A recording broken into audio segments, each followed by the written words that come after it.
जय श्री राम दोस्तों। आज के इस वीडियो में हम जानेंगे रामेश्वरम के बारे में। जी हाँ दोस्तों, रामेश्वरम हिंदुओं का एक पवित्र तीर्थ है। यह तमिलनाडु के रामनाथपुरम जिले में स्थित है। यह तीर्थ हिंदुओं के चार धामों में से एक है। इसके अलावा यहाँ स्थापित शिवलिंग 12 ज्योतिर्लिंगों में से एक माना जाता है। भारत के उत्तर से काशी की जो मान्यता है वही दक्षिण में रामेश्वरम की है। दोस्तों, रामेश्वरम चेन्नई से लगभग 450 मील दक्षिण पूर्व में स्थित है। यह हिंद महासागर और बंगाल की खाड़ी से चारों ओर से घिरा हुआ एक सुंदर शंखाकार द्वीप है। बहुत पहले यह द्वीप भारत की मुख्य भूमि के साथ जुड़ा हुआ था, परंतु बाद में सागर की लहरों ने इसे मिलाने वाली कड़ी को काट दिया था, जिससे वह चारों ओर पानी से घिरकर टापू सा बन गया है। यहाँ भगवान राम ने लंका पर चढ़ाई करने से पूर्व पत्थरों के सेतु का निर्माण कराया था, जिस पर चढ़कर वानर सेना लंका पहुंची व वहां विजय पाई थी। बाद में राम ने विभीषण के अनुरोध पर धनुषकोटी नामक स्थान पर यह सेतु तोड़ दिया था। आज भी इस 30 मील या कहा जाए तो 47 किलोमीटर लंबे आदि सेतु के अवशेष सागर में दिखाई देते हैं। यहाँ के मंदिर के तीसरे प्रकार का गलियारा विश्व का सबसे लंबा गलियारा है। दोस्तों, रास्ते की बात की जाए तो जिस स्थान पर यह टापू मुख्य भूमि से जुड़ा हुआ है वह इस समय 2.5 मील चौड़ी एक खाड़ी है। शुरू में इस खाड़ी को नावों से पार किया जाता था। बताया जाता है कि बहुत पहले धनुषकोटी से मन्नार द्वीप तक पैदल चलकर भी लोग जाया करते थे, लेकिन 1480 ईस्वी में एक चक्रवाती तूफान ने इसे तोड़ दिया। बाद में आज से लगभग 400 वर्ष पहले कृष्णप्पया केयन नाम के एक राजा ने उस पर पत्थर का बहुत बड़ा पुल बनवाया था। अंग्रेजों के आने के बाद उस पुल की जगह पर रेल का पुल बनाने का विचार हुआ। उस समय तक पुराना पत्थर का पुल लहरों की टक्कर से हिलकर टूट चुका था। एक जर्मन इंजीनियर की मदद से उस टूटे पुल का रेल का एक सुंदर पुल बनाया गया था। इस समय यह पुल रामेश्वरम को भारत से रेल सेवा द्वारा जोड़ता था। यह पुल पहले बीच से जहाज़ों के निकलने के लिए खुला रहता था। दोस्तों, इस स्थान पर दक्षिण से उत्तर की ओर हिंद महासागर का पानी बहता दिखाई देता है। उथले सागर एवं सांकरे जलडमरू मध्य के कारण समुद्र में लहरें बहुत कम होती हैं एवं शांत बहाव को देखकर यात्री को ऐसा लगता है मानो वह किसी बड़ी नदी को पार कर रहे हैं। दोस्तों, इसके निर्माण की बात की जाए तो रामेश्वरम से दक्षिण में कन्याकुमारी नामक प्रसिद्ध तीर्थ रत्नाकर कहलाने वाली बंगाल की खाड़ी यहीं पर हिंद महासागर से मिलती है। रामेश्वरम और सेतु बहुत प्राचीन है, परंतु रामनाथ का मंदिर उतना पुराना नहीं है। दक्षिण के कुछ मंदिर 1,500-2,000 साल पहले के बने हैं, जबकि रामनाथ के मंदिर को बने अभी कुछ 800 वर्ष से भी कम हुए हैं। इस मंदिर के बहुत से भाग 50-60 साल पहले के हैं। दोस्तों, रामेश्वरम का गलियारा विश्व का सबसे लंबा गलियारा है। यह उत्तर दक्षिण में 118 मीटर एवं पूर्व पश्चिम 133 मीटर है। इसके परकोटे की चौड़ाई 6 मीटर तथा ऊंचाई 9 मीटर है। मंदिर के प्रवेश द्वार का गोपुरम 38.4 मीटर ऊंचा यह मंदिर लगभग 6 हेक्टेयर में बना हुआ है।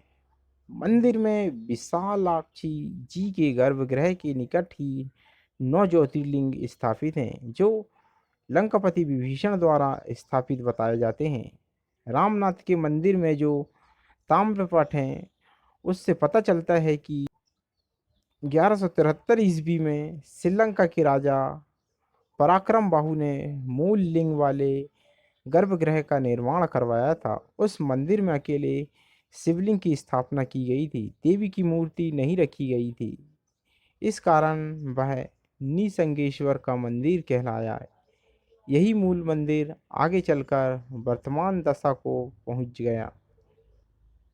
बाद में 15वीं शताब्दी में राजा उदयन सेतुपति निकट स्थल नागौर निवासी वैश्य ने 1450 में इसका 78 फीट ऊंचा गोपुरम निर्माण करवाया था। बाद में मदुरई के एक देवी भक्त ने उसका जीर्णोद्धार करवाया था। 16वीं शताब्दी में दक्षिण भाग के द्वितीय परकोटे की दीवार का निर्माण तिरुमलय सेतुपति ने करवाया था।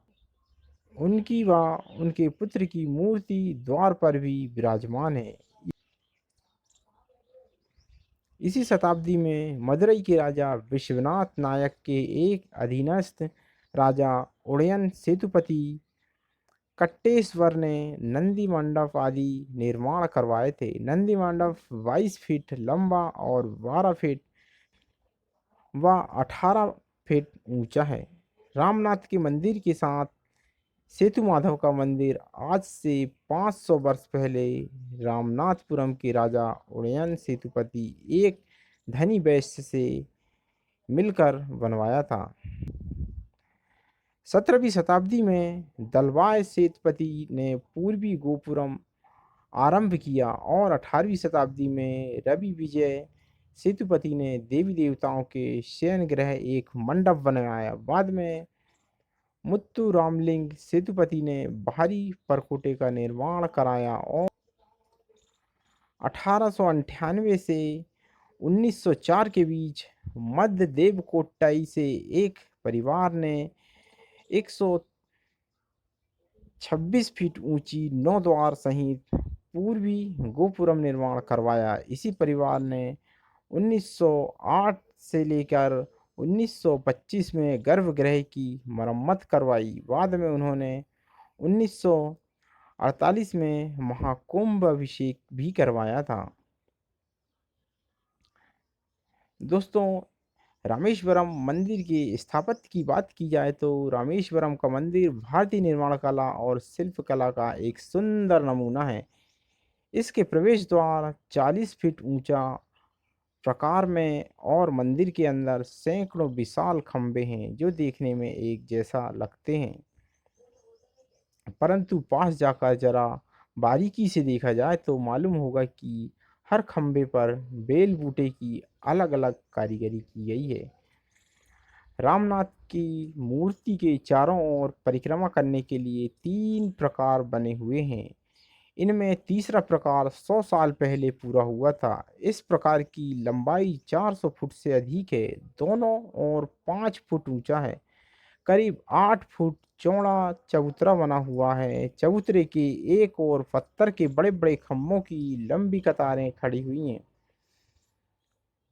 प्रकार के एक सिरे पर खड़े होकर देखने पर ऐसा लगता है मानो सैकड़ों तोरण द्वार का स्वागत करने के लिए बनाए गए हैं।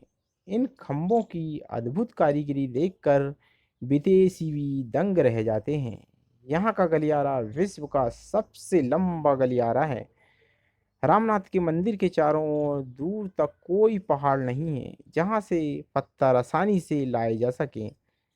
गंधमादन पर्वत तो नाम मात्र का है। यहाँ वास्तव में एक टीला है और इसमें एक विशाल मंदिर के लिए जरूरी पत्थर नहीं निकल सकते। रामेश्वरम के मंदिर में जो कई लाख टन के पत्थर लगे हैं वे सब बहुत दूर दूर से नाव से में लाद कर लाए गए हैं। रामनाथ जी की मंदिर के भीतरी भाग में एक एक तरफ का चिकना काला पत्थर लगा हुआ है। कहते हैं यह सब पत्थर लंका से लाए गए थे।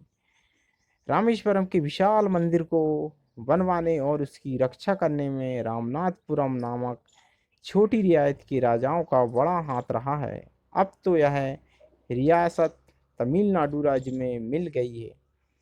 रामनाथपुरम के राजभवन में एक पुराना काला पत्थर रखा हुआ है। कहा जाता है कि यह पत्थर राम ने केवट राज को राज तिलक के समय उनके चिन्ह के रूप में दिया था। रामेश्वरम की यात्रा करने वाले लोग इस काले पत्थर को देखने के लिए रामनाथपुरम जाते हैं। रामनाथपुरम रामेश्वरम से लगभग 33 मील दूर है।